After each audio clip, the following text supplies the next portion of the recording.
इस वीडियो में हम जानेंगे कि युधिष्ठिर नारद जी से कहते हैं कि कर्ण बहुत शक्तिशाली था, जिसे कोई परास्त नहीं कर सकता था। चाहे कितना ही महारथी क्यों न हो, कर्ण के सामने फीका ही पड़ता था। और कर्ण इतना दानवीर भी था कि युद्ध भूमि में हमें चारों भाइयों के प्राण भिक में दे दिए थे। अगर कर्ण चाहता तो हमें मारकर वो युद्ध को जीत सकता था।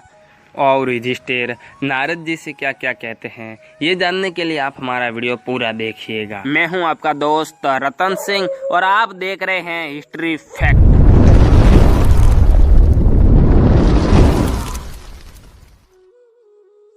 जिनमें 10,000 हाथियों का बल था, संचार में जिनका सामना करने वाला दूसरा कोई भी महारथी नहीं था, जो रणभूमि में सिंह के समान खेलते हुए विचरते थे, जो बुद्धिमान, दयालु, दाता, स्वयं पूर्वक व्रत का पालन करने वाले और धृतराष्ट्र पुत्रों के आश्रय में थे, अभिमानी, तीव्र पराक्रमी, अमर्षशील, नित्य रोष में भरे रहने वाले तथा प्रत्येक युद्ध में हम लोगों पर अस्त्रों एवं वाग्बाणों का प्रहार करने वाले थे, जिनमें विचित्र प्रकार से युद्ध करने की कला थी, जो शीघ्रता पूर्वक अस्त्र चलाने वाले, धनुर्वेद के विद्वान तथा अद्भुत पराक्रम कर दिखाने वाले थे।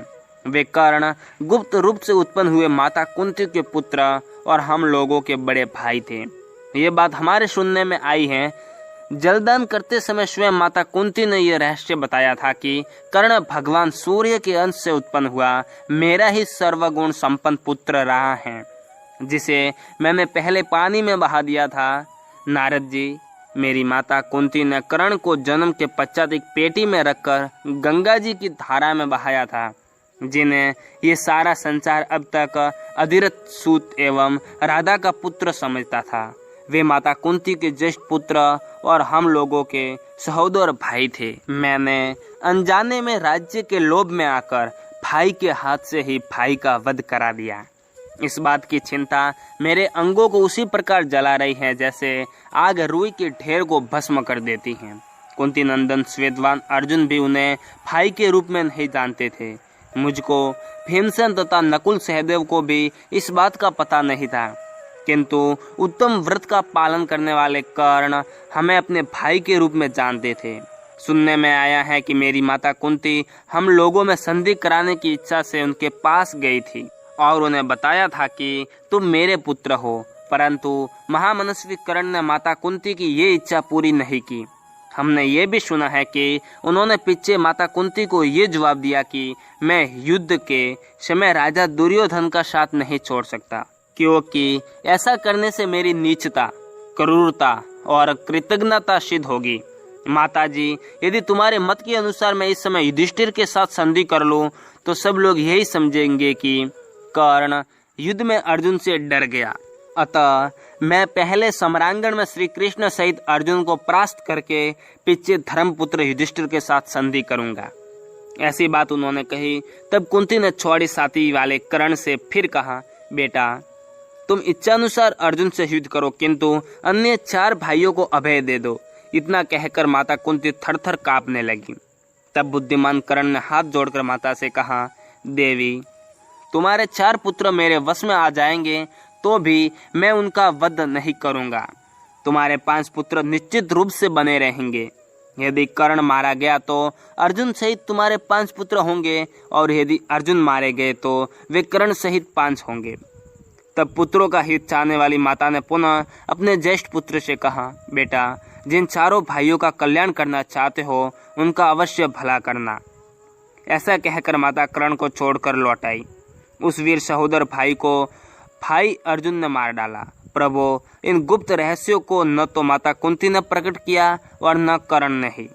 द्विश्रेष्ठ तत्पश्चात युद्ध स्थल में महाधनुर्धर सूरवीर कर्ण अर्जुन के हाथ से मारे गए।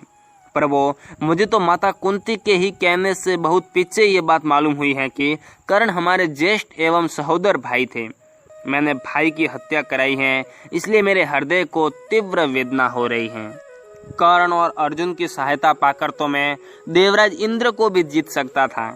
कौरव सभा में जब दुरात्मा धृतराष्ट्र पुत्रों ने मुझे बहुत क्लेश पहुंचाया, तब सहसा मेरे हृदय में क्रोध प्रकट हो गया, परंतु कर्ण को देखकर वह शांत हो गया। जब धृतराष्ट्र सभा में दुर्योधन के हित की इच्छा से वे बोलने लगते और मैं उनकी कड़वी एवं रूखी बातें सुनता। उस समय उनके पैरों को देखकर मेरा बढ़ा हुआ रोष शांत हो जाता था। मेरा विश्वास है कि कर्ण के दोनों पैर माता कुंती के चरणों के सदृश थे। कुंती और कर्ण के पैरों में इतनी समानता क्यों है, इसका कारण ढूंढता हुआ मैं बहुत सोचता विचारता, परंतु किसी तरह कोई कारण नहीं समझ पाता था। नारद जी, संग्राम में कर्ण के पहिए को पृथ्वी क्यों निगल गई और मेरे बड़े भाई कर्ण को कैसे ये श्राप प्राप्त हुआ, इसे आप ठीक ठीक बताने की कृपा करें भगवान। मैं आपसे ये सारा वृतांत यथार्थ रूप में सुनना चाहता हूँ, क्योंकि आप सर्वस्व विद्वान और लोक में जो भूत और भविष्य काल की घटनाएं हैं उन सबको जानते हैं।